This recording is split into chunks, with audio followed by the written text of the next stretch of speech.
Okay, I think we can start now. We have quite a lot of people joining us already. So a very good morning to those of you joining us in Indonesia. And of course, a very good evening to you, Professor Acharya.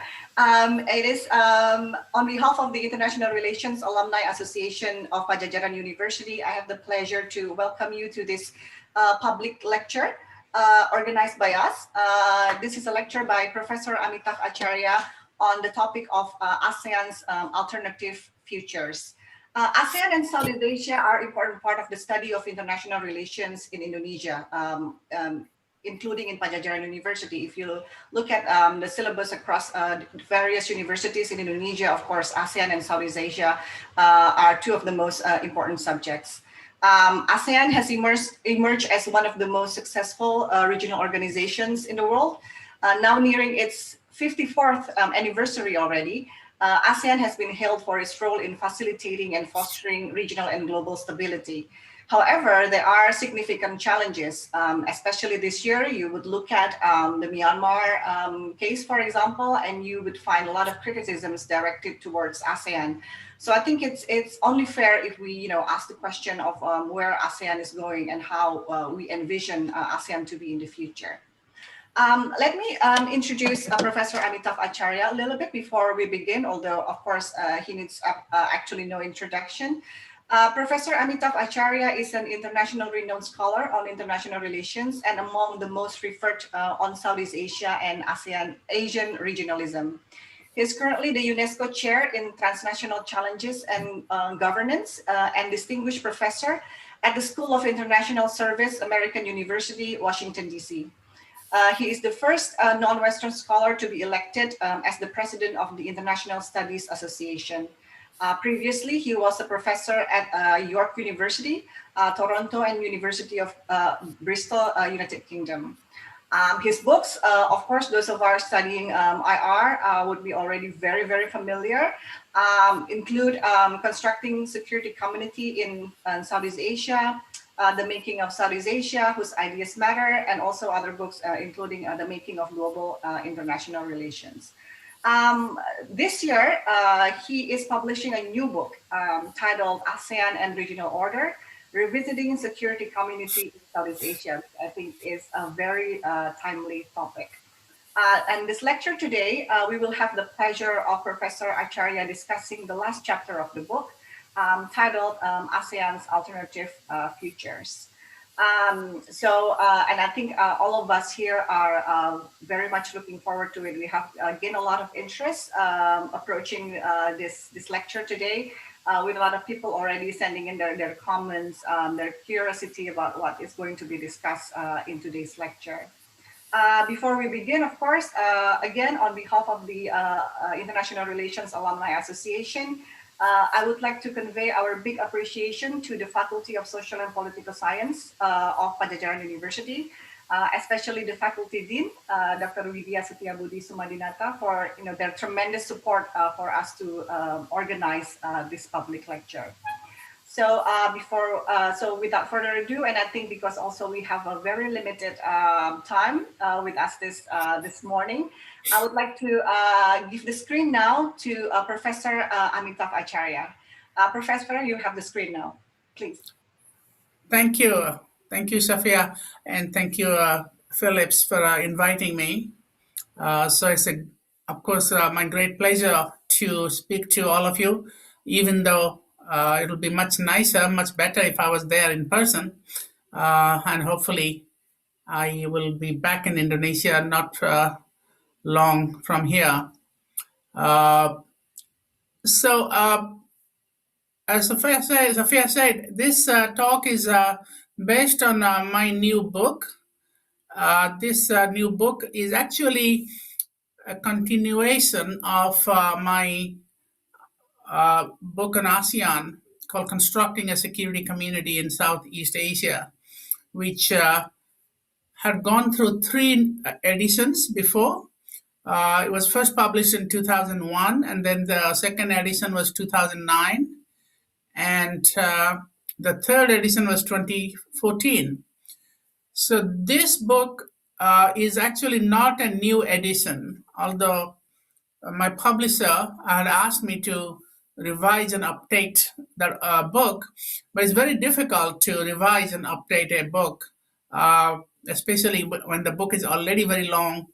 So I decided to write a new book, very short book. It's only about 45,000 words, but it sort of tells the story of ASEAN from 20, well, you can say since the global financial crisis of 2008, 2009, but really picks up the story of the decade of the 2010s.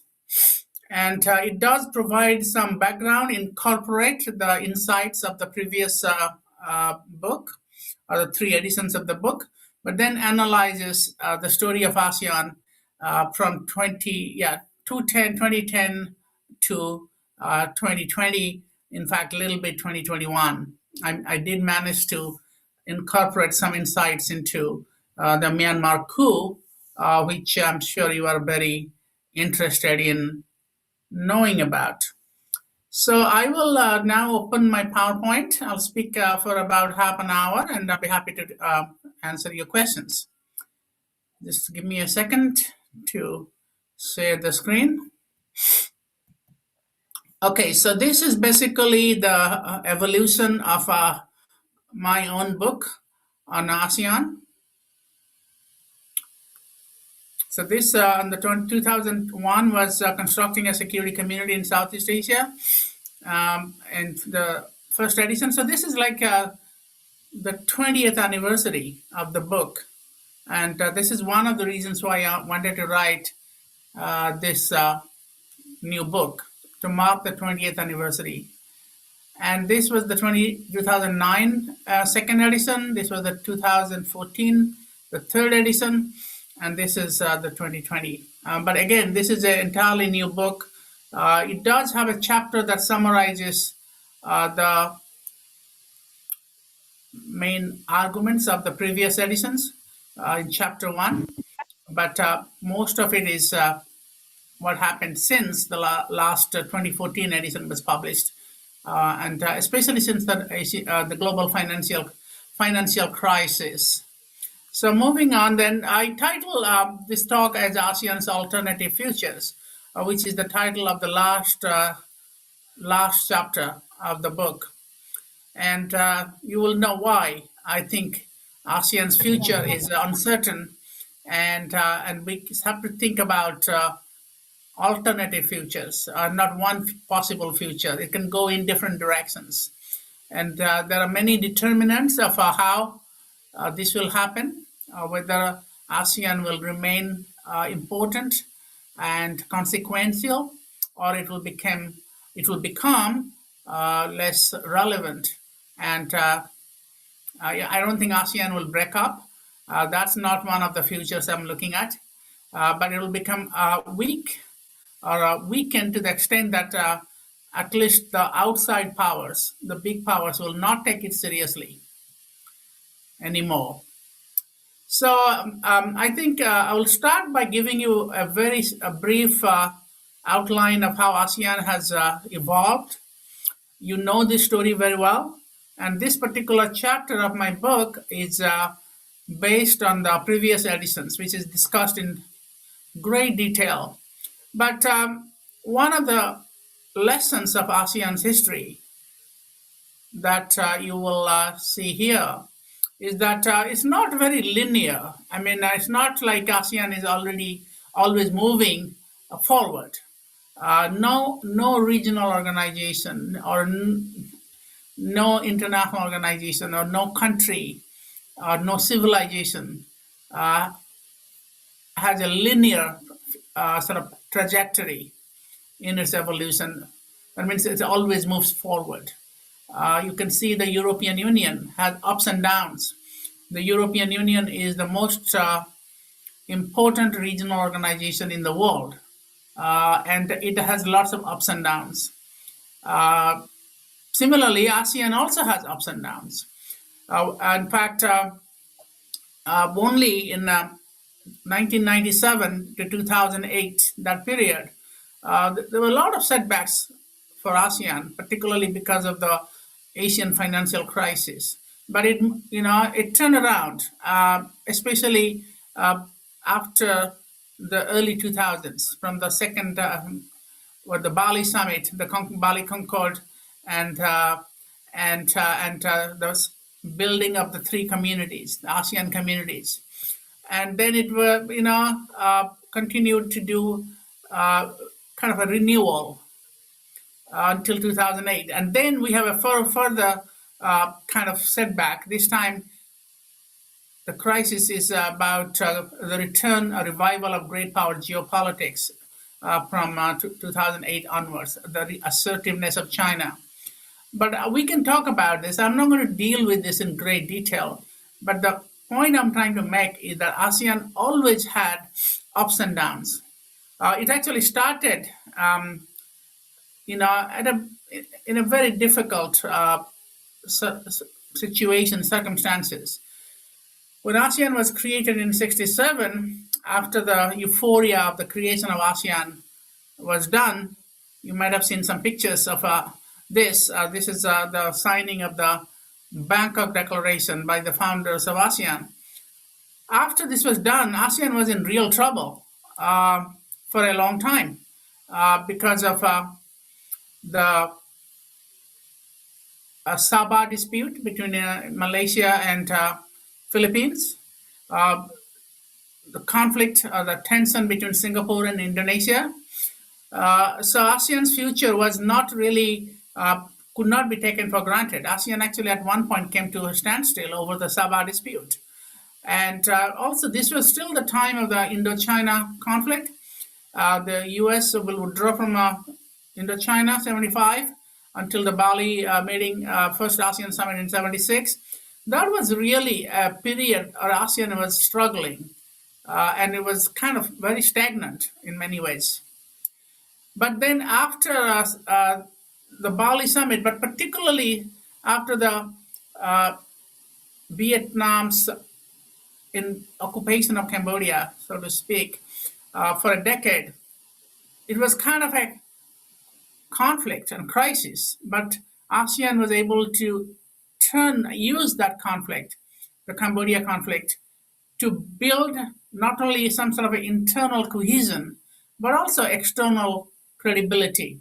It was ASEAN's management of the Cambodia conflict through the decades of the 1980s that turned things around for ASEAN. And that story is very well known, so I don't want to go into it. But it was certainly a major turning point for ASEAN. And then in the aftermath of the Cambodia conflict, especially when Vietnam withdrew from Cambodia in '89, and the Paris Peace Agreements and the elections in Cambodia 1991, especially the Paris Agreement in 1991, it can be considered ASEAN's golden age, the best moment for ASEAN, because that is the time when ASEAN had earned a lot of international credibility, and this is the time when ASEAN was really being courted by all the major powers, and this was the time when ASEAN had new institutions. For example, the ASEAN Regional Forum in 1994, and that was a sign that the great powers have started to trust ASEAN not only to manage conflicts in Southeast Asia, but also manage great power relations, security relations in the entire what used to be called Asia Pacific. Now, of course, people call Indo-Pacific. So ASEAN Regional Forum was the outcome of that. But there are other developments. The AFTA ASEAN Free Trade Area in '92 in Singapore ASEAN Summit. Also, the idea APEC came about in '89. APEC is a much broader economic grouping, but it was also created during this time. ASEAN was riding really very high at that time. And then became a real setback in 1997, Asian financial crisis, when ASEAN was seen as being weak and ineffectual in dealing with the crisis. We had, of course, both domestic upheavals like Indonesia, downfall of Suharto, and major evolution, but also internationally, ASEAN was seen as not being able to deal with the consequences of the economic Asian financial crisis. ASEAN was blamed for not anticipating that crisis, not being able to do anything to actually manage the crisis, and it was really not a very good moment. A lot of the blame went to ASEAN's non-interference doctrine. Because of non-interference, ASEAN countries could not really help each other or warn each other about the crisis. So that story is very well known. Again, it's the story of non-intervention being blamed, and then you know, little because of this crisis and the debate and controversy, there were ideas like flexible intervention, flexible engagement, enhanced interaction, and ASEAN uh, started to rethink its norms like non-interference. It was the Ali Alatas from Indonesia and Surin Pitchuan from Thailand, the late Surin. Both of them unfortunately passed away. I happen to know both of them very well and personally, and I have a lot of conversations with both of them about this particular period, which is also the period in which I wrote the first edition of my book, The Constructing a Secure Community in Southeast Asia, based on a lot of these conversations with people like Pak Alatas and the late Kunsurin Pitchuan. And then in 2008, when everything was going well, suddenly, we had the global financial crisis. But even around that time, you have China was rising, and ASEAN was trying to manage the relations with China. Was doing quite well in the 2000s, but then China's rise became a little too much to handle. With the United States also getting involved in the East Asian Summit in 2010 and 2011, U.S.-China tensions started building up. China's military buildup in South China Sea was a major aggravating factor. And this is the time, if I want to put it in one sentence, this is the period, especially after 2008, that China shifted from being very accommodating of ASEAN, being a student of ASEAN, being allowing itself to be taught the norms of regional cooperation by ASEAN. From that, China became assertive. China no longer saw ASEAN as a benign, neutral grouping, but more like a partisan grouping, more pro-US grouping in the great power rivalry. And China started distrusting ASEAN from 2008-9 onwards. I know this is a controversial point. The Chinese will never accept this, but I have studied this very carefully. And China's attitude towards ASEAN changed from being what we call charm offensive, charming. And then it steadily changed to what some people now call the wolf warrior diplomacy. And this is a major development.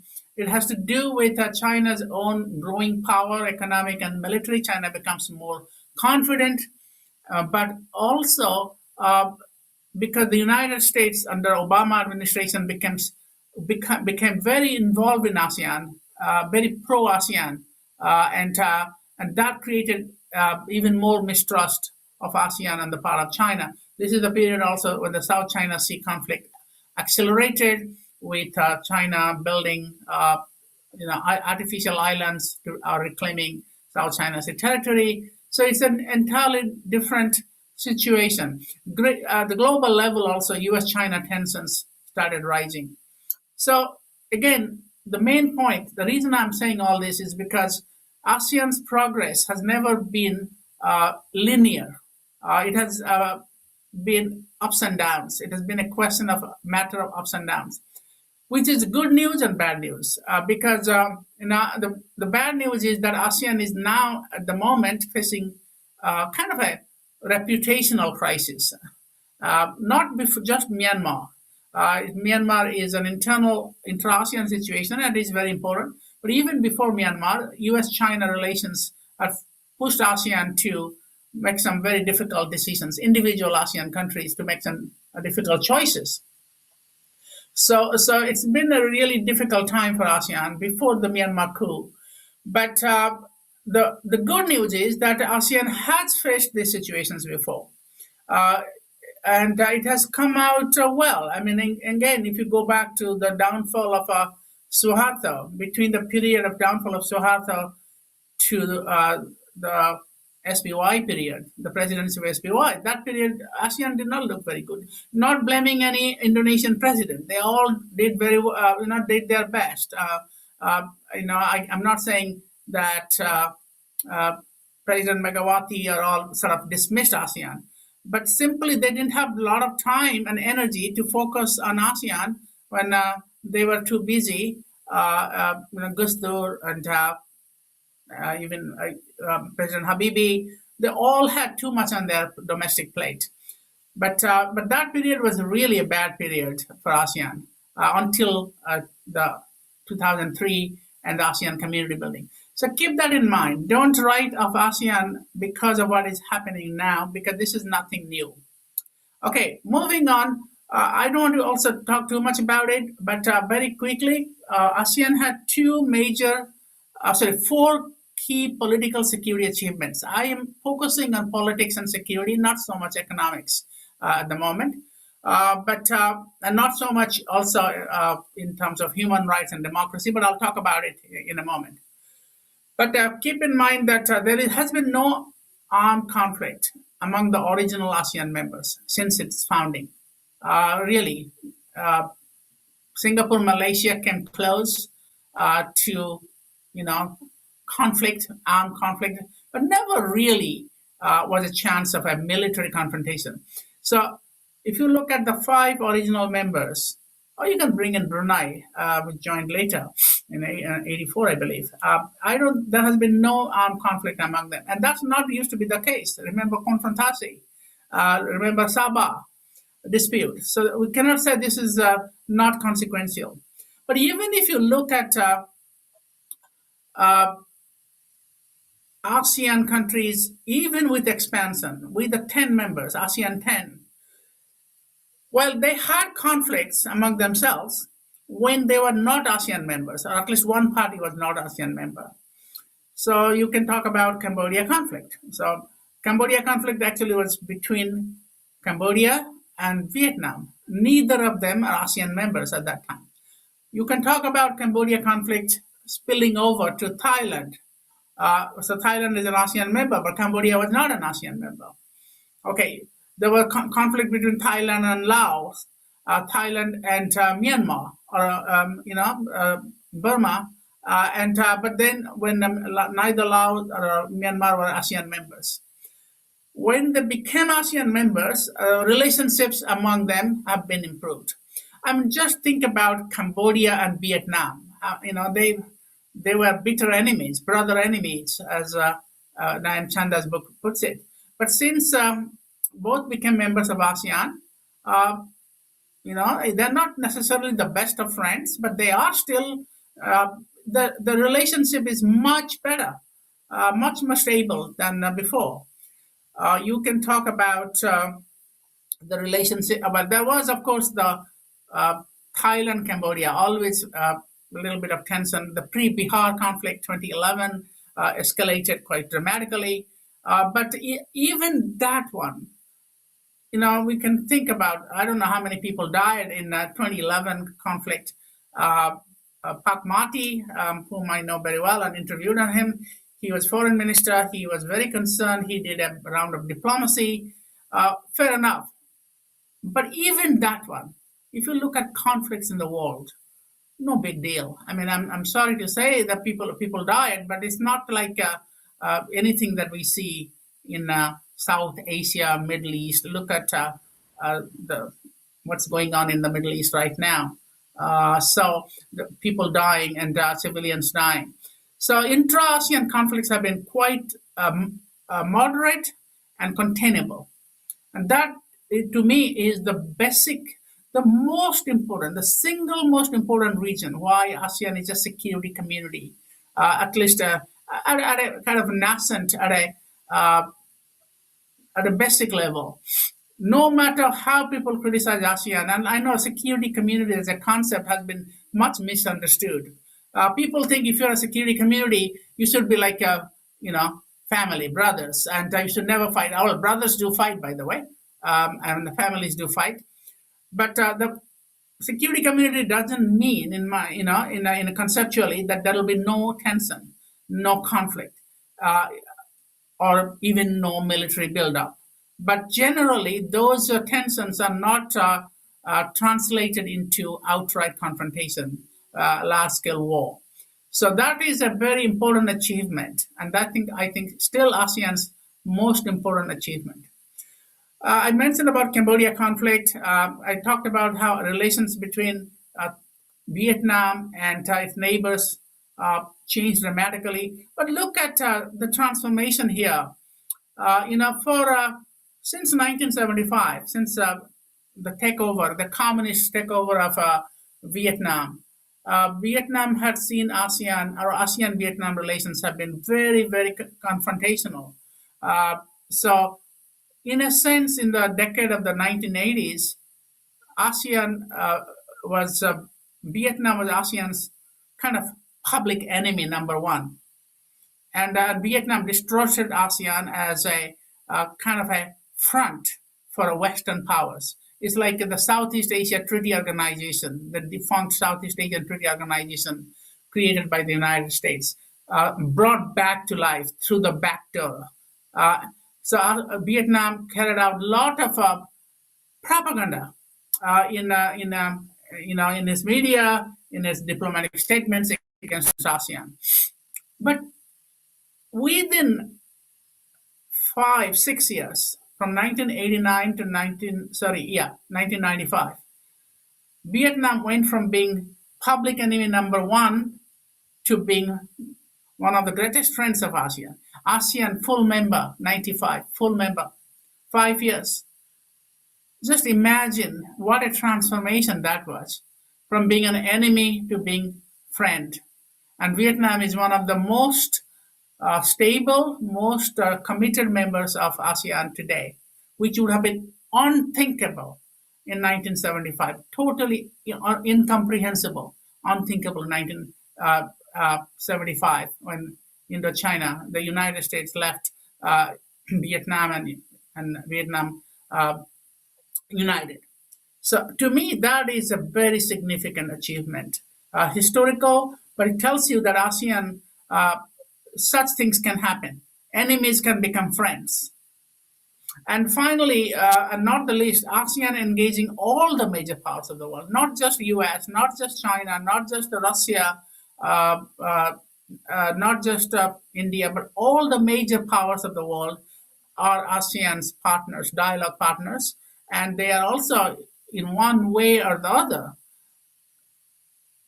part of ASEAN or ASEAN Plus institutions. Even the European Union is a member of ASEAN Regional Forum.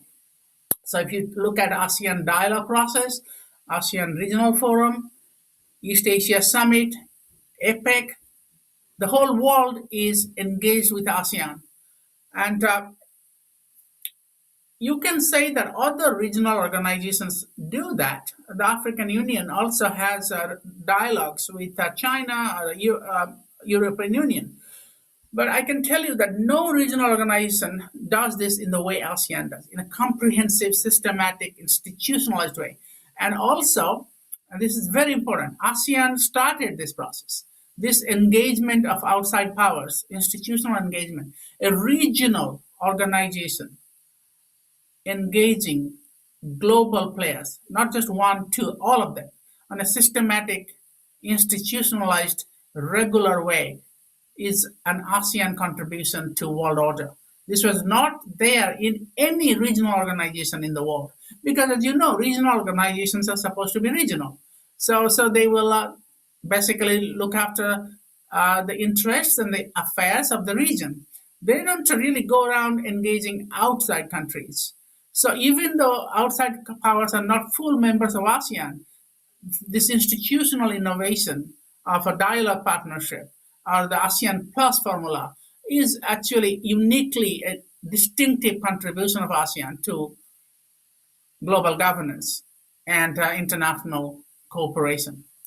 So, having said that, what about the future? This is where things get complicated. And I will talk about this a little bit and then I'll take your questions. Well, basically, if you analyze ASEAN's future, there are three sets of factors, three sets of forces that shape ASEAN's future. So, first is intra ASEAN relations, second is great power geopolitics, third is regional institution building process itself. So, intra ASEAN relations, I still think relative stability. Again, everything is relative. You have to look at it in a historical context. Also, compare ASEAN with other organizations, regional groups in the world. I think intra ASEAN relations are relatively stable, no war, and I don't believe there is a real intra ASEAN arms race. ASEAN, of course, has modernized, ASEAN countries modernized their militaries. Some of it is related to rise of China. Some of it has to do with protecting maritime space. Some of it has to do with modernizing weapons that every country does to keep itself safe and secure. But this idea that ASEAN has an arms race has been discredited.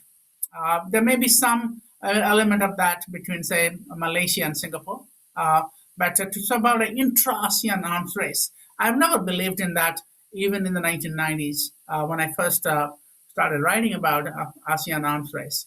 So we're still okay with that in ASEAN. In the case of authoritarianism and democracy and populism, well, as you know, ASEAN was never really a club of democracy.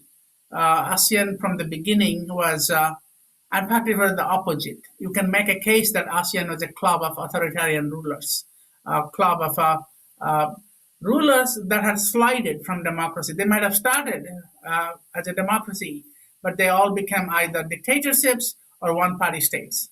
So there you go. Suharto, Marcos, then you have, of course, Singapore and Malaysia became dominant party states, democracies, and Thailand going in between coups and democracies and coups.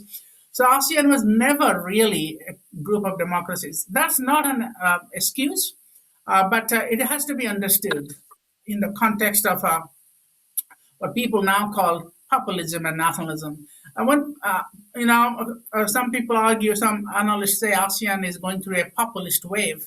I sort of chuckle because ASEAN has always been nationalistic and populist. And this populism and nationalism is different from the Europe or United States. When Europe, there's populism in Europe, populism in the US, Trump, for example, they claim to be democracies. They claim to be tolerant, inclusive polities. So when they have leaders like Trump or the populist movements like in, of course, Hungary, in Poland, which are new members of the European Union, but the overall European populist movement, well, that's basically challenging their identity, what the European Union was supposed to be. ASEAN never claimed to be, ASEAN Charter, ASEAN documents talk a lot about democracy, promoting human rights. So you should hold them accountable for that. But in reality, we know that these countries have never really been committed to democracy as a aspiration. There is no criteria of membership in ASEAN that you have to be a democracy to be an ASEAN member, whereas that criteria does exist in the European Union. Technically, you cannot be a member of the European Union unless you're a democracy. In ASEAN has never had that criteria, so which is one reason why it tolerates regimes. In the past, Thailand had a coup and still remain an ASEAN member. Myanmar now, but there have been other. Cambodia had a coup in 1997, which delayed its membership in ASEAN for 2 years. But generally, again, I'm not justifying this, but I'm saying that authoritarianism, ASEAN's gene had some authoritarian elements. and populism in our Southeast Asia has never been, you know, too far from removed from the scene. These are groups of post-colonial countries. All of them were colonized except Thailand in a formal way. And nationalism and populism has always been there. Sukarno was a big populist. I mean, what else can you call Sukarno? Uh, uh, you know, whether you like him or not like him, he was a populist. And so that's how nationalism developed. I would even argue that Lee Kuan Yew was a populist in some ways.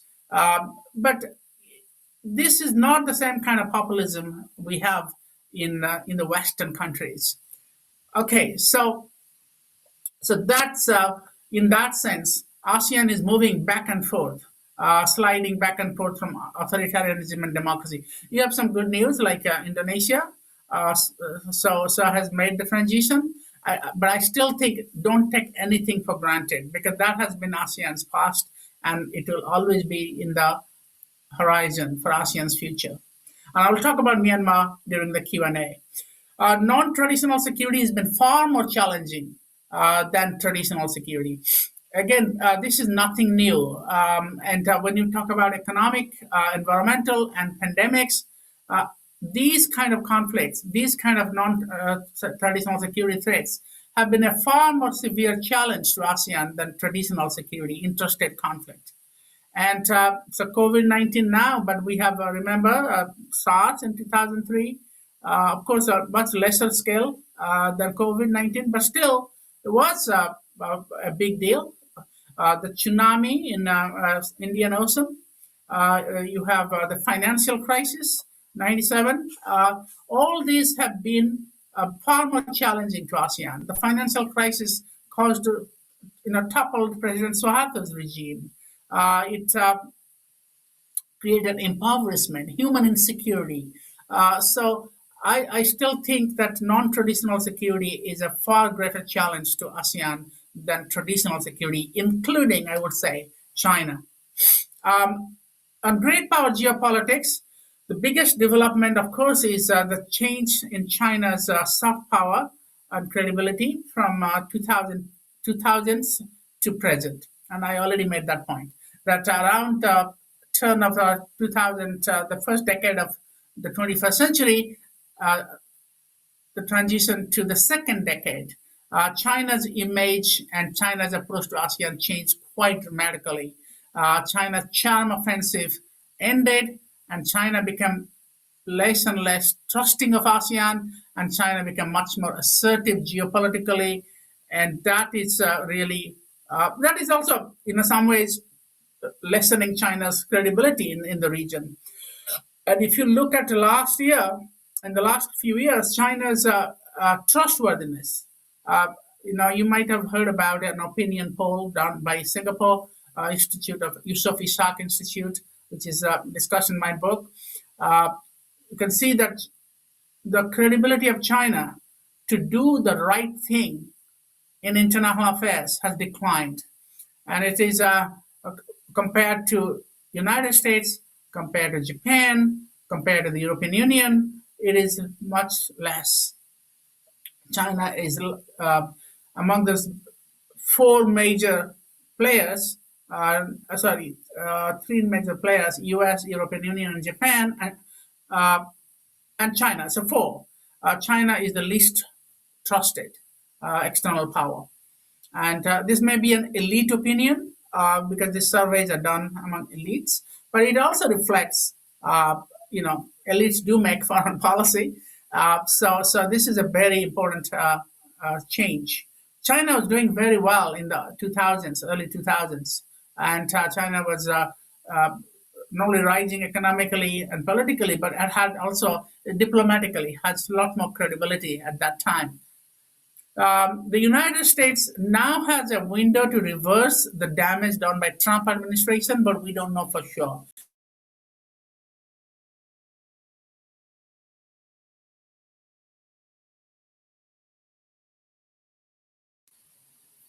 Oh, I'm sorry, I'm unmuted.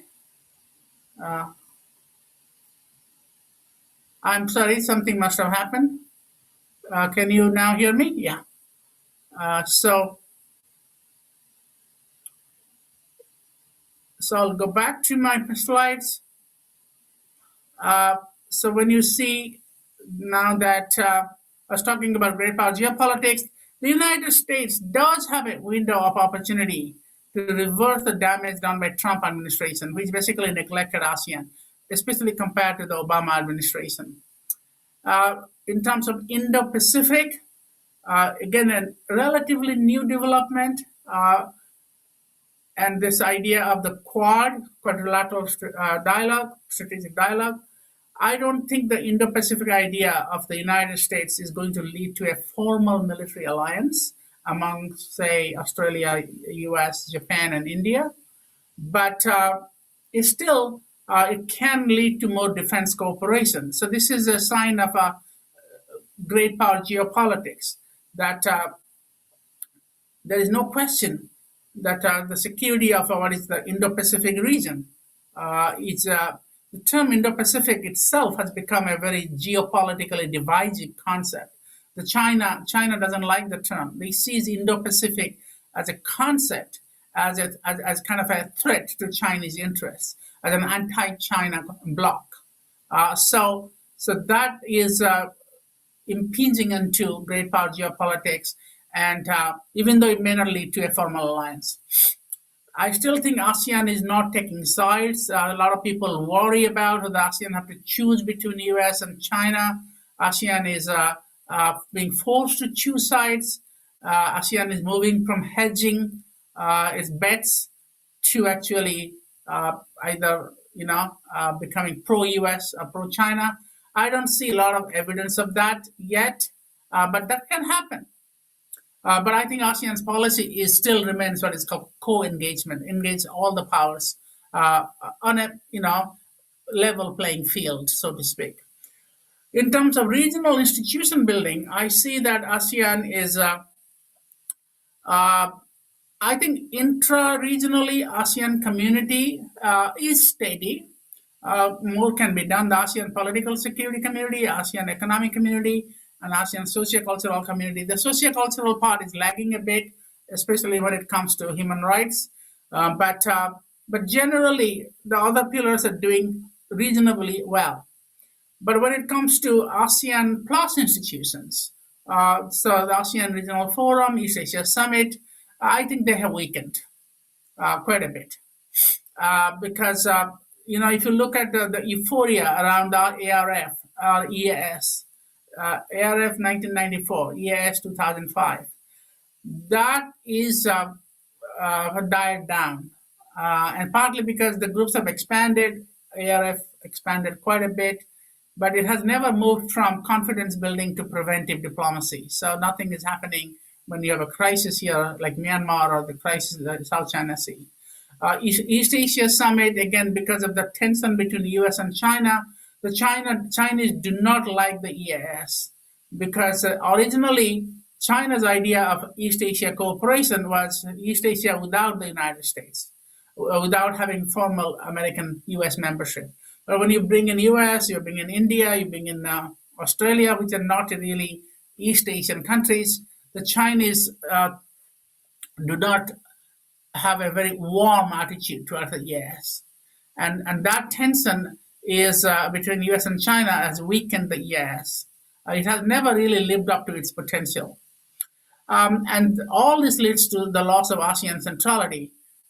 So ASEAN is supposed to be in the driver's seat of Asia Pacific or Indo Pacific institutions. And surely that is still there, but it's not as strong as before. There is no alternative to ASEAN's convening power because, as you know, in Asia Pacific, the great powers cancel each other out. So if there is an institution led by China, the United States or Japan, they're not going to be, or India, to very keen to support it. If there is an institution built by US, the Chinese will not be keen to support it. If there's an institution built by India, the Chinese will not support it either. So no great power has the ability to provide leadership to an institution that will be acceptable to all the other great powers. So we have this gap between great power leadership and legitimacy of institutions. So which is why ASEAN is the really only neutral broker in the region.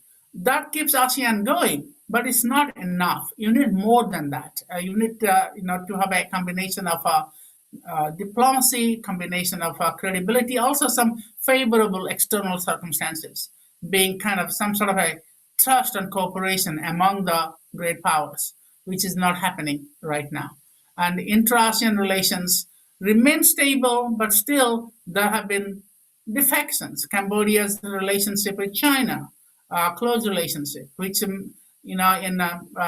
led to lack of a consensus in 2013, I believe, that ASEAN could not issue a declaration. Or 2012, I forget. For the first time, could not issue a foreign minister's statement in the ASEAN foreign ministers meeting over the South China Sea dispute. Then Philippines' decision to also move under President Duterte to move close to China has been also weakened ASEAN's cooperation on the South China Sea. So this has happened. This has also weakened ASEAN centrality. So ASEAN centrality is a function of ASEAN's unity and neutrality, staying neutral in the great power rivalry, staying united. And I think that has eroded for internal and external reasons. So in that sense, I sum up,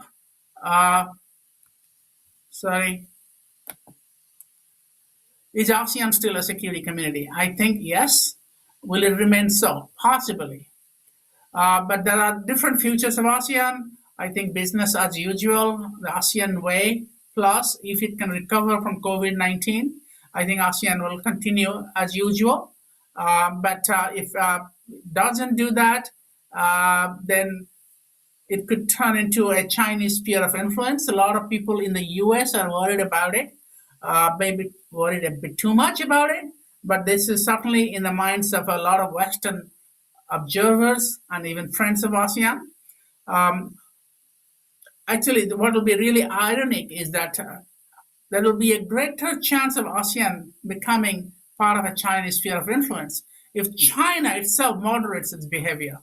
In fact, China, in a sense, is its worst enemy. If China makes appropriate concessions on South China Sea, and China has, of course, the vaccine diplomacy and mass diplomacy, but generally, this has not blunted the distrust of China. If China, because of geopolitical reasons, if China makes some adjustments to its geopolitical behavior, that is more likely to move ASEAN closer to China. But as long as China remains assertive, actually ASEAN not going to, as a group at least, not going to fall into the Chinese camp. And the future three, decline and disintegration, we have to always take into account that possibility, rising intra-ASEAN tensions, China's pressure, greater pressure, pulling ASEAN into its orbit, but also ASEAN being pushed by certain member countries into the Chinese orbit. That's possible.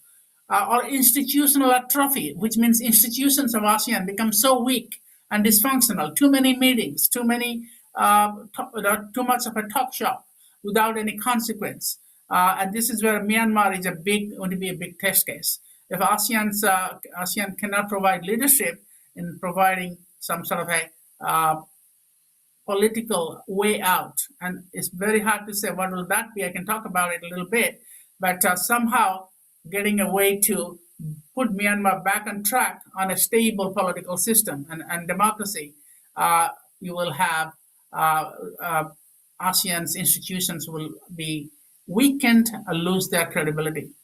So with that, I will now take your questions.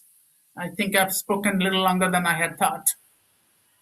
Thank you so much, Professor Acharya. I think that was a very interesting elaboration, especially the three alternative futures that you envisioned for ASEAN. I think a couple of them is quite worrying if this should really come true. I'm going to go straight into taking some questions from the audience. For your information, prior to the lecture and up until just now, We have received over 100 or so questions from the audience. I'm trying my best to categorize them into several categories. I'll start with one first, and I think this is an overwhelmingly interest from the audience, which is about Myanmar.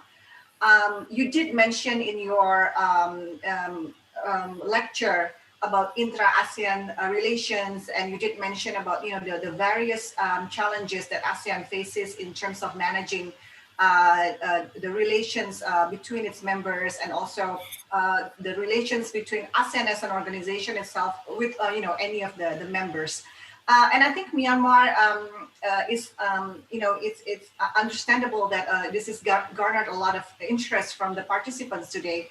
And I have questions from, I'm just going to mention a few, Fiani Puspitasari, Dina Yulianti, Januar Aditya, Rian Tori, Rizal Aditya, Wahid Ridwan, Glenn Matthew, Teduh Gentar Alam, John Daniel Crisvaldo. They're all asking about, what do you think about ASEAN's response to the coup in Myanmar so far?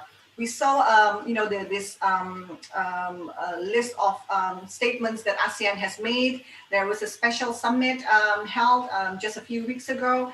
Has this been enough? If you see what's going on in Myanmar, then you see a lot of criticisms towards ASEAN that it's not actually doing enough, and that the ASEAN way is actually hindering any of the real response that ASEAN could have towards Myanmar. If you could comment on this, Professor Acharya. Yes, of course, that's one of the biggest questions facing ASEAN now. So my view is very simple.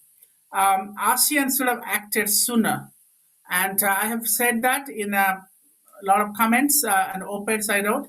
By the way, those of you who don't know, I had predicted there will be a coup in Myanmar in my book. When my book was submitted, let me just go back to uh, the slides, if I can. Yeah. When I submitted my manuscript to the press, here I want to show you. It's kind of very interesting for me, and it's kind of a close shave, because a lot of people have thought that okay, uh, this is the manuscript I had submitted to the press in October 2020.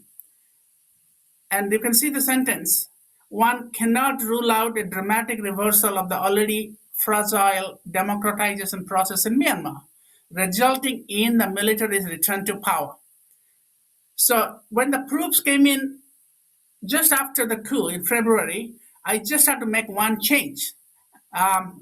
So I just inserted this line in the book at the proof stage, because the book was almost in print at that time. It was not really surprising to people who have followed Myanmar that there will be a coup, or there will be a military takeover. Why? For two reasons. One is the lack of trust between Aung San Suu Kyi and the military, and also the demand by the NLD, National League of Democracy, to change the constitution. It was always a no-no. From 2010, I spent a lot of time in Myanmar teaching in University of Yangon, University of Mandalay, and I'm also advising some think tanks, advising the journalists. I stopped going there really in 2016-17 when the Rohingya crisis escalated. I did not like the policy of the Myanmar government, but it was really not really something you could not predict. So the fact is that ASEAN was not really thinking ahead that something might happen in a member country, because ASEAN doesn't do that. It doesn't pay attention to domestic developments. So ASEAN's lack of a role in Myanmar actually started before the coup. This should have been somewhat visible. Now, ASEAN is institutionally incapable of addressing democracy. in a member state because of non-intervention. But still, it could have done a bit more. So my point is that ASEAN could have acted a little earlier. It's not easier. You can say it's easier said than done. I'm an academic, so what do I know? But I really feel that there could have been at least an ASEAN mission to Myanmar. And I also believe that ASEAN should not have, and I want to emphasize this, should not have had a special summit inviting the general to come to Jakarta without having sent a mission beforehand to meet with the general and meet with also the opposition. So I don't think it would have been a formal condition, but say that we were before inviting the general to come to an ASEAN summit, we did give him legitimacy, no question about it, no matter what people say. So ASEAN sort of sent a mission to Myanmar, maybe the ASEAN chair, whoever, a special representative, maybe a foreign minister of a country, just for a conversation, just for some sort of a fact finding. And that would not have been incompatible with ASEAN's institutional mechanisms because these sort of things are provided. So I think we know why that didn't happen. Not every ASEAN country wanted to do that, and ASEAN never had. I shouldn't say never. This is the other thing I point to made. In 1997, when Cambodia had a coup, Hun Sen basically ousted Prince Ranadrid. ASEAN stopped Cambodia's accession, postponed it till 99. And at that time, some ASEAN members, particularly Singapore's foreign minister, said that unconstitutional change of government cannot be tolerated by ASEAN. Or the ouster of a constitutional government in an ASEAN member country is not acceptable to ASEAN. This is, again, you'll find that in in my book, but also some of my tweets. I tweet out all these things quite regularly. So it's not like ASEAN did not have a precedent. Some people argue that ASEAN now has a charter and it's a different thing. But these are excuses. I mean, ASEAN's charter actually makes democracy central to ASEAN's identity. So all the more reason. My argument is that ASEAN always, even before the charter, had some sort of a precedent. And that's in 1997 when a coup, illegal change of government in a member country did bring about some kind of punishment or penalty or maybe sanction or some kind of pressure, whatever you call it, which means Cambodia's membership was delayed. So that precedent could have served. I'm not saying ASEAN should have penalized Myanmar. That will be, difficult and kind of beyond ASEAN's pay grade, so to speak. But certainly could have done more to send a mission to Cambodia, to Myanmar, to talk to both sides before hosting the summit. Now, okay, that's past. That opportunity is gone. So the meeting in Jakarta was successful. It did create a lot of hope, but I was skeptical. In one of my interviews in Al Jazeera, I thought the real test is what happens next. So I do think that ASEAN gave the military leaders of Myanmar some sort of a face, some sort of time. It bought them some time, and that they give them some legitimacy by inviting the general to the meeting. But forget about this. Now what? So the ASEAN really needs to move. Needs to really appoint a special representative and start the process as soon as possible. But you see that there have been Myanmar is backtracking and uncertain. To say that let the situation stabilize. When is the Myanmar situation going to stabilize? So I think this is creating a lot of pressure on ASEAN and also damaging its reputation. So that is my view. But ASEAN should keep working on it. I mean, again, these things do take time. I do understand it, but there is no reason to delay. Sending the ASEAN mission either by the special representative or even a more general mission, and keeping that momentum of the meeting, ASEAN Special Summit going. But it's not happening. And not happening the way some people are expected. So it is, in the meantime, violence is continuing in Myanmar in different ways. You may not have large scale shootings in the last couple of weeks, but people are being kidnapped, people are being arrested. The conflict with the minorities is ongoing, which is a big issue. So violence is continuing in Myanmar, and there is no chance, no hope in the horizon to how this conflict will be resolved. What is the political solution to the conflict? Thank you, Professor. I'm moving on to the second set of questions, and I think this still relates to the first set of questions. The second one is more on the institution of ASEAN itself and ASEAN's institutional building. I mean, you mentioned in your lecture about the various challenges that ASEAN is facing, including the loss of ASEAN centrality. And then you also mentioned, that there is no alternative platform to ASEAN for us here in Southeast Asia. And then your third alternative future, I think, is a very great concern for us, is the institutional atrophy you mentioned. How do you see, the evolution of ASEAN? If you mention these challenges, is ASEAN trying to change any of its working method, the ASEAN way? Do you see any possibility of these changes?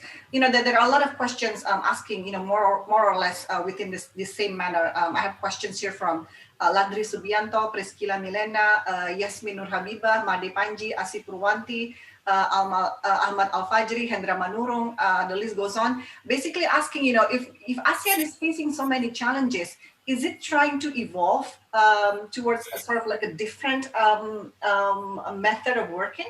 What do you think, Professor Acharya? Yeah, I mean, no organization can change so easily. I mean, there is something called organizational culture. The same for a bureaucracy in the national government, same for an international organization like UN, same for ASEAN. It's not same for the European Union, by the way. It's very hard to change the organizational culture of a government, an organization, regional or global. So we have to accept that, the fact of life. Um, Once an institution is built in a certain way, it creates what we call a path dependency. So it basically reproduces the same way of doing things, unless there is a major crisis. So in the Asian financial crisis '97 did change ASEAN a bit from total non-interference to what is called flexible engagement. And ASEAN did talk about more about human rights, and later on led to the creation of human rights commissions and the like. But again, that change is still limited. But in the case of ASEAN, again, this is an argument of my book, and it's a quite can be quite controversial. I think the main way ASEAN can change its way is to cut the amount of responsibilities it has taken on. What I mean by that, see, ASEAN, when ASEAN started in '67, it was focusing on diplomatic cooperation, coordination, not even economic cooperation. Economic cooperation in ASEAN started much later, 1977, in fact, '92. So it was initially all about diplomatic coordination, meetings, and creating some norms. At most, it was diplomacy and security. Security in the not in a political sense, not in like military sense. ASEAN was never a military organization of any kind. Now, if you look at ASEAN, ASEAN is doing everything, both in the region and outside the region. So ASEAN is doing environment, human rights, and refugees and pandemics.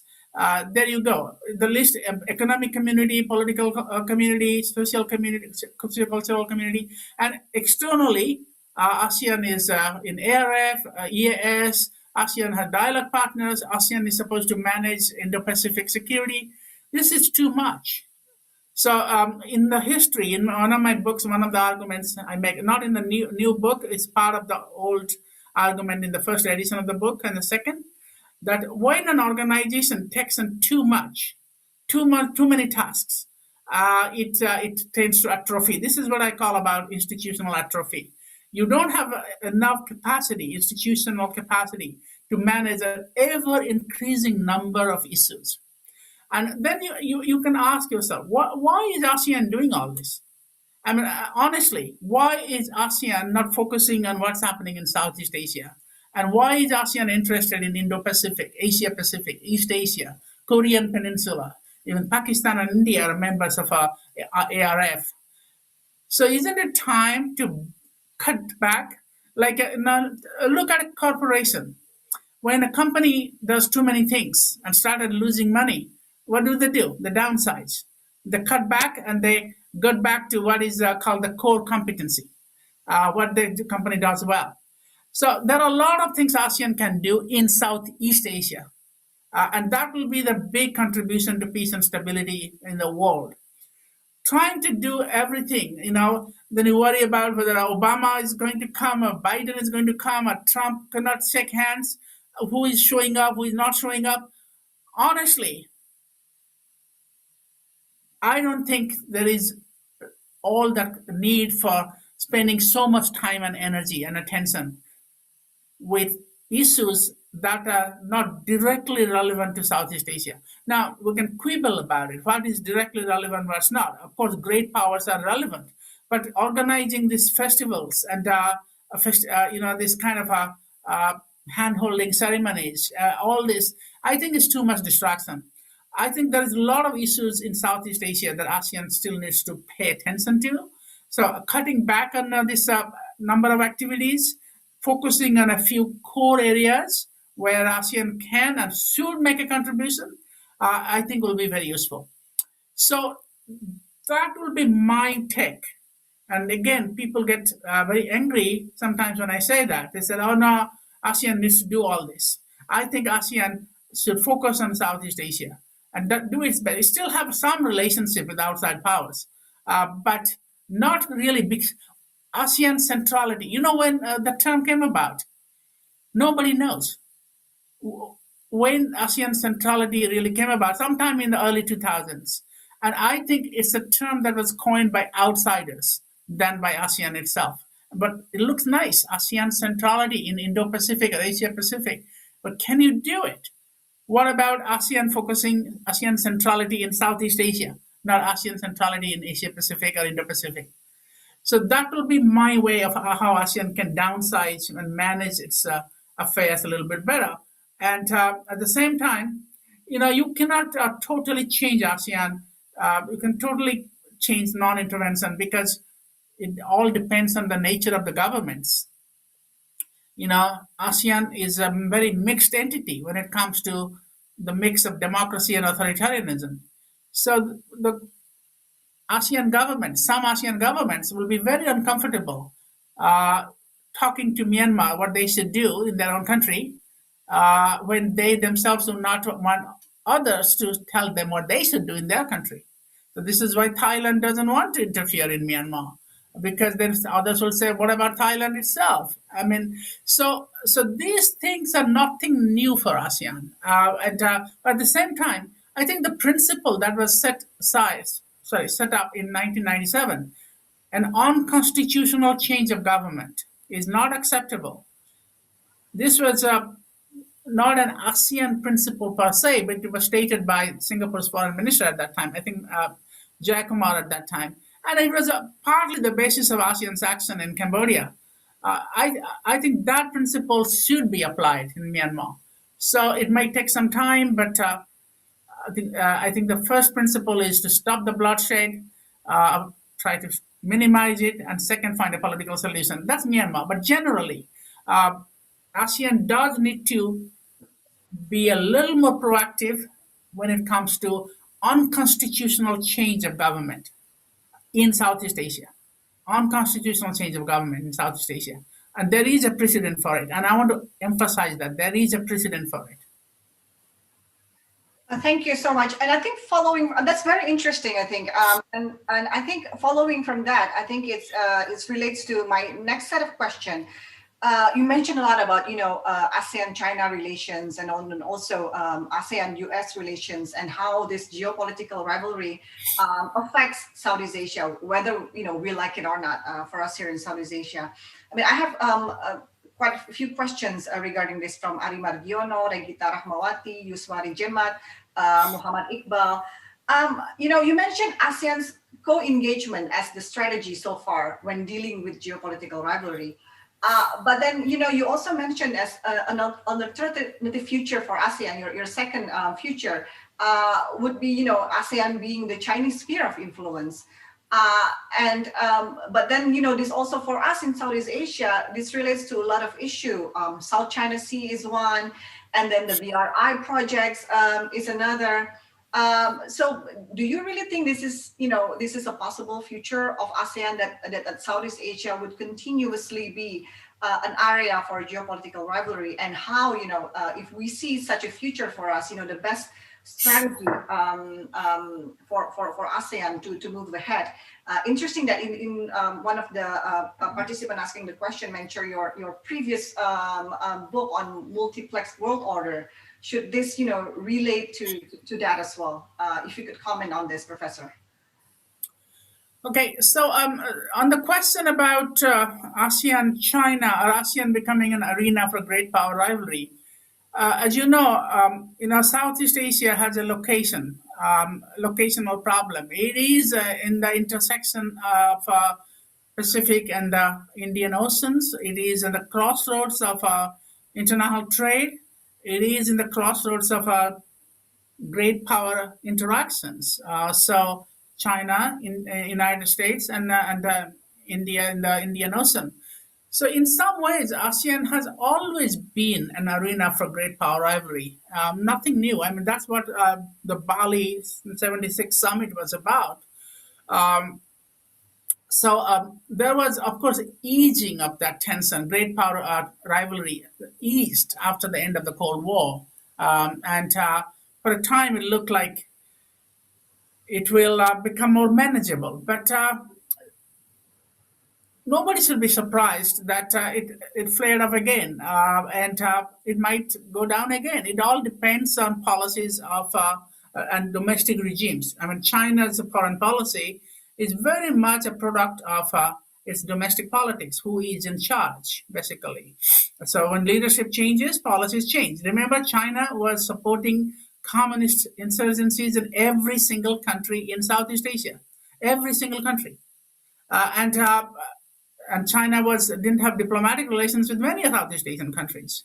That changed under Deng Xiaoping, and China stopped supporting insurgencies and became a good friend. And then now it is interfering or influencing in a different way, not directly interfering, but casting a shadow over Southeast Asia. So nothing surprising there. China and to the western part of our Southeast Asia in India. China and India have been historically related to Southeast Asia, influencing culturally and politically Southeast Asian history for millennia, even though not so competitively, but at least individually, China and India have been a major factor in shaping Southeast Asian economics and politics and culture and religion. So how can you say Southeast Asia somehow will become free from great power rivalry? The United States, of course, a relatively new actor, relatively speaking, because the United States did not exist as a country until the 18th century. But since the 20th century, the United States liberal or whatever U.S.-led international order has been very much part of Southeast Asia. And that did not change very much after the Vietnam War ended. The United States actually remained a major player. It was not fighting a war in Southeast Asia. Doesn't mean it was not very influential in political, economic, and military terms. It did maintain the balance of power against the Soviet Union during the Cold War, and also China. So we cannot wish away great power rivalry. So how the question is, how do you manage it? So some issues cannot be eliminated; they have to be managed. The management depends really on one factor: unity. Unity is the most important thing. So as long as the at least a core group. ASEAN is now 10 members. It used to be 5, much easier to achieve consensus. Now 10, much more difficult. But as long as the most important players of ASEAN are united in not turning Southeast Asia into a sphere of influence. You cannot isolate the region from great power rivalry, but you can do something not to turn the region into a kind of appendix, kind of a sphere of influence, like a Monroe Doctrine, American U.S. Monroe Doctrine in the Caribbean and Central America, something like that happening, like a Chinese Monroe Doctrine in Southeast Asia, which some people talk about. Now, you can avoid that. And you can avoid that by co-engagement, making sure that you don't have to take sides on a U.S.-China rivalry. Pursue the kind of policy that Indonesia, Malaysia developed during the Cold War. I mean, that was called non-alignment now, or JAFAN. We may not have to revive those terms, but the same spirit that do not let the region turn into a sphere of influence of any single power. And I am confident, and this is where I have some confidence that ASEAN can do that. Because historically, Southeast Asia has been neither China nor India nor anybody's. It has actually absorbed influences from both all the countries, from Islam as well, from the Middle East, but somehow state maintained its distinctive identity. My major work on Southeast Asia started off as looking at Southeast Asia as a distinctive region, a region of its own, not as an appendage, cultural or political, to outside powers. And that can happen if the big players of ASEAN is also, a hierarchical grouping. Not every ASEAN member is same in terms of size and influence. If the original ASEAN members and Vietnam, they can keep ASEAN away from this great power rivalry and don't take sides beyond a point, then I think ASEAN can manage the great power rivalry. But it's never going to be free from great power rivalry because that's the geography of the region. And globalization, the integration of Southeast Asia into the global economy is such that it will be impossible to stay away from the influence of great powers. But that doesn't mean it can become a what do you call it, like a appendage or some kind of a toy uh, in the hands of the great powers. Okay. That's a bit relieving to hear, Professor. I'm going to move a little bit away from the great power rivalry, but there are questions now about COVID-19. Basically, some questions about, how ASEAN copes and also prepares for the post-pandemic. I have questions here from Shafira Nur Alifa, Prachna Pregiwa, Gita Fadila, Arin Fitriana, Siti Windafiani, Robi Nur Hadi. It's interesting that you mentioned that it's probably going to be business as usual, recovery from COVID-19. But then you look at back to Myanmar, the handling of Myanmar, for example, the preparation from the summit. From what we learned, from the media, they were thinking about, whether the summit should be, on site in Jakarta, or it could have been done online because of the pandemic. And then, several people were complaining that it couldn't be done online. It has to be, the leaders have to meet in person because that's the ASEAN way. The leaders have to meet in person and have a close conversation. So this means that, more or less that there are things that were sort of like changes that were that occurred due to the pandemic cannot be done when ASEAN is dealing with very pressing issues such as Myanmar. How do you think that ASEAN is preparing for post-pandemic? I think you raise a very good point about ASEAN's culture and the hand-holding culture, the proximity. But that's going to be a little difficult. It's been really difficult since 20. The dynamic is so different. Let me let me share with you some pictures from my book that will tell you. This was the ASEAN meeting, East Asia Summit Foreign Ministers meeting online last year. Uh, well, sorry. And this was the summit meeting with the US in Manila in 2017. Of course, Trump doesn't look this is all in my book, by the way, very comfortable.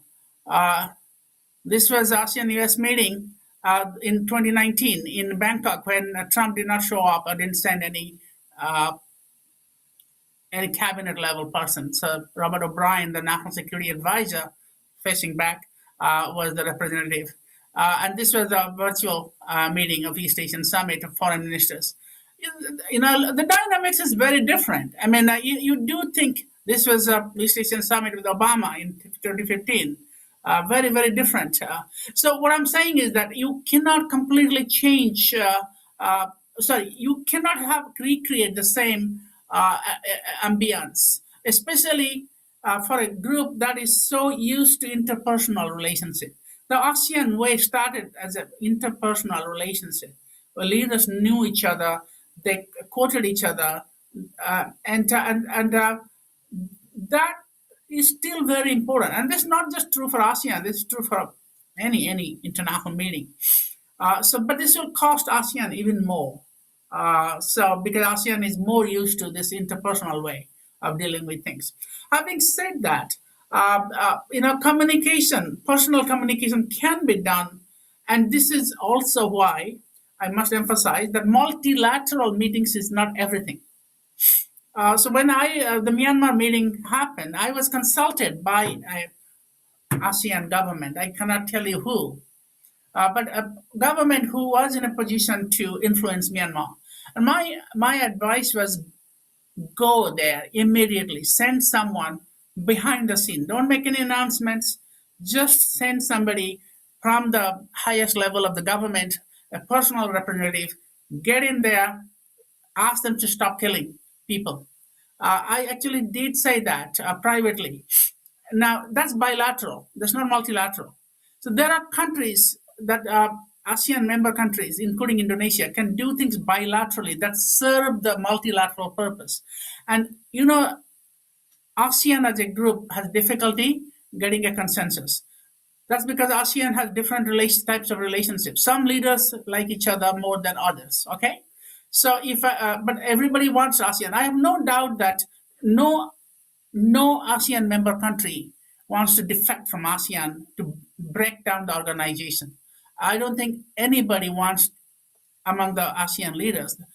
There is anybody who wants the disintegration of ASEAN. Nobody wants that. I don't think President Duterte wanted to destroy ASEAN when he went to Beijing. And I can tell you that this current Myanmar leadership is a little different, but I don't think it's in their interest to have disintegration of ASEAN. But they are more likely to listen to, say, the leaders of Thailand or Vietnam than, say, of Singapore. I mean, just give you an example. So ASEAN leaders do not forget about bilateral interventions for the sake of regional cohesion. And I think this is something that is missing. Everybody thinks everything that has to be done will be on a multilateral basis with ASEAN show and physically meeting together. That's all nice, but in between you can do a lot of things behind the scenes on a bilateral basis with countries that are more trusted by the Myanmar leadership. And I believe such leadership can come from countries like Thailand and Vietnam, honestly. And let ASEAN bring a little bit more on bilateralism into the picture. It's not going to destroy ASEAN, it's actually going to strengthen ASEAN. And in that sense, I do think that the overall ASEAN situation can be better if there is a range of instruments. It's like toolboxes. You pick up certain tools. So sometimes bilateral, sometimes multilateral, sometimes physical meetings, sometimes telephone calls, or Zoom meetings privately, or multilateral meetings online, multilateral meetings in person. We should not be dogmatic about how you about a particular way of interaction. Okay. Great.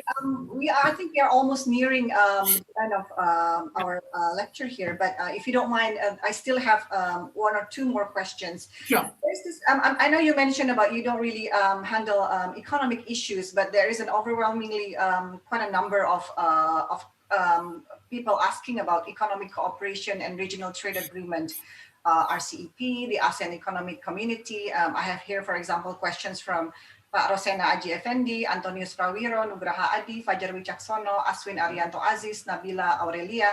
But even though you can't really comment on the economic agreement per se, but how do you see this affect sort of like the political situation, especially with regards to RCEP?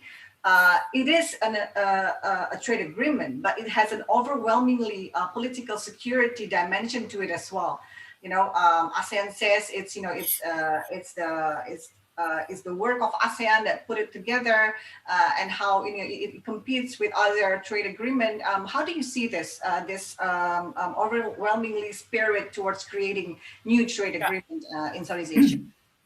Okay, that depends on how the post-pandemic economics turns out to be. We are still too early. The whole world has suffered economic downturn, but it seems like Asian countries have done better economically than the European Union. Although the United States may come out very strong, at least for a short term, out of the pandemic.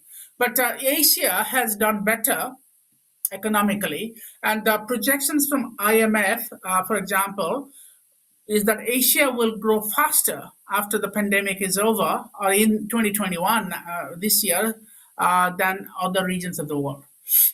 And within Asia, of course, there is China. There's a lot of asymmetry in economics in China, and that's been a major problem for ASEAN because China's growing not just military but economic power is a challenge to ASEAN. So I think, to me, having RCEP is good because RCEP is not just people worry about Chinese dominance, China becoming the dominant economic player, but RCEP is a multilateral grouping. Multilateralism does enable the smaller, weaker states to stand up to bigger members, and RCEP does include Japan. And too bad India did not want to join, but maybe one day. But I don't think so. India is not likely to join RCEP. But even without India, with China Japan and ASEAN as a group, there is some sort of room for negotiation and bargaining with the rising China. And otherwise, RCEP will fall apart. RCEP will become meaningless. If China takes over RCEP and becomes the dominant economic player, I think the whole thing will collapse. It will become meaningless, and people will simply not abide by the terms of RCEP. Because RCEP is very different from even the ASEAN Economic Community, by the way, has more legal power in terms of it's institutionalized, it has specific commitments and targets. RCEP is going to take a long time. It's not like what a gold standard trade agreement is. So at the moment, it all depends on how the countries recover, who recovers the best. It's possible that East Asia as a group will do that. China will do better, but until that is sorted out, it's very hard to make a prediction about the future of economic cooperation in any region. Everything is up for grabs now. The whole future of globalization is it's not because globalization is going to end, but it will take a new direction. Maybe less focused on trade, more on development. Less focused on the traditional Western-led globalization and more led by non-Western countries. And then China will play a role, but so will Japan, so will Southeast Asia, so will maybe even India after has gone through the. India was actually doing very well until April. It was going to rise even economically faster than China. But now with this surge, you cannot really make any prediction. This virus is so unpredictable. Any minor mistakes can actually have a big change. So we will have to really reserve our judgment until the pandemic is over. But one thing is very clear: countries that do well in containing the pandemic will come out better, and this is why East Asia was doing very well, and the United States now is going to also do very well economically for the next couple of years at least. Okay, great. If you could just, perhaps 1 minute for one very quick last question, Sure. because this is also important about Indonesia and ASEAN. What role do you think Indonesia can play, if any, in the future, and vice versa? Is ASEAN really should still be important for Indonesia? Well, let me put it this way. I made this point in my writings before, but Indonesia is probably the only country in Southeast Asia that can stand up to China because of its size and because of its uh, size and relative sort of history of nationalism and the like.